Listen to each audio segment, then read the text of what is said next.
मुर्दों को नहीं। नीति इतनी सीधी है, इतनी भोली है कि परी भूत बन के उसके सामने नाटक करेगी और वो सब कुछ कन्फेस कर देगी।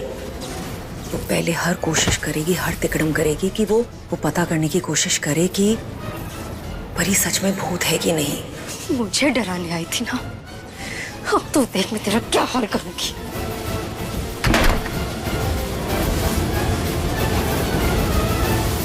तो भाई फाइनली यहाँ पर परी बन गई है भूत। अब नीति को तो पता ही था ना किस तरीके से भूतों से डर लगता है। हमने देखा ही था एपिसोड में कि बचपन का एक सीन दिखाते हैं जिसमें यहाँ पर नीति ना कुछ झूठ बोल देती है और अचानक से घर की लाइट चली जाती है और फिर वो अपना झूठ जो है वो कबूल लेती है।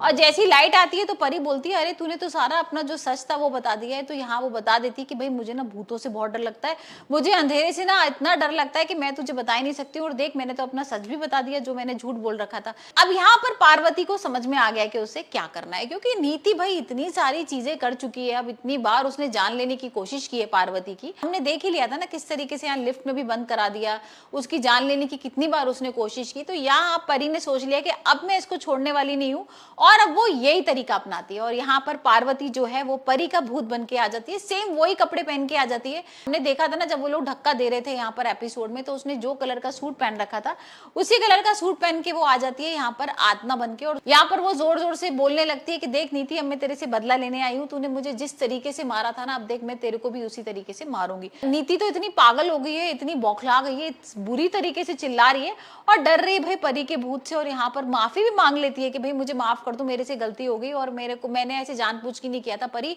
और यहाँ परी जो है ना इस बात का फायदा उठा रही है और परी आराम से उसको खड़े खड़े भाई डरा रही है, कभी चिल्ला रही है, कभी बोल रही है कि भाई देख मेरी आत्मा ना अभी तक भटक रही है, 1 साल से मेरी आत्मा भटक रही है, तूने मुझे 1 साल पहले धक्का दिया था ना, और तब से मेरी आत्मा को ना अभी तक मुक्ति नहीं मिली है और मैं चाहती हूँ कि तेरे को मार के ही मुक्ति मिलेगी। और यहाँ पर नीति ना डरते डरते चिल्लाते चिल्लाते भाग जाएगी। अब वो भागेगी राजीव के पास। अब भाई राजीव तो पहुंच गया है यहाँ पर मिस्टर मेहरा की बर्थडे पार्टी में और उसने नीति को भी बोला था कि चलने के लिए, पार्वती को भी बोला था, पार्वती ने तो मना कर दिया था क्योंकि उसको समझ में आ गया था कि भाई अगर नीति घर में अकेली है तो अब कुछ ना कुछ तो मैं उसके साथ करूंगी और मुझे तो भाई उससे बदला लेना ही था। और यहाँ पर वही देख रहे हैं कि बदला तो ले ही रही है, वो किस तरीके से भूत बनकर आ गई है।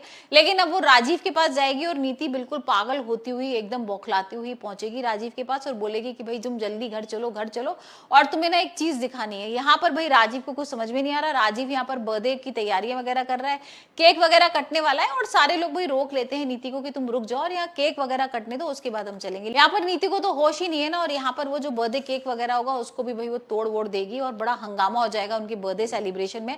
लेकिन यहाँ पर राजीव को वो लेके पहुंच जाएगी पार्वती को दिखाने।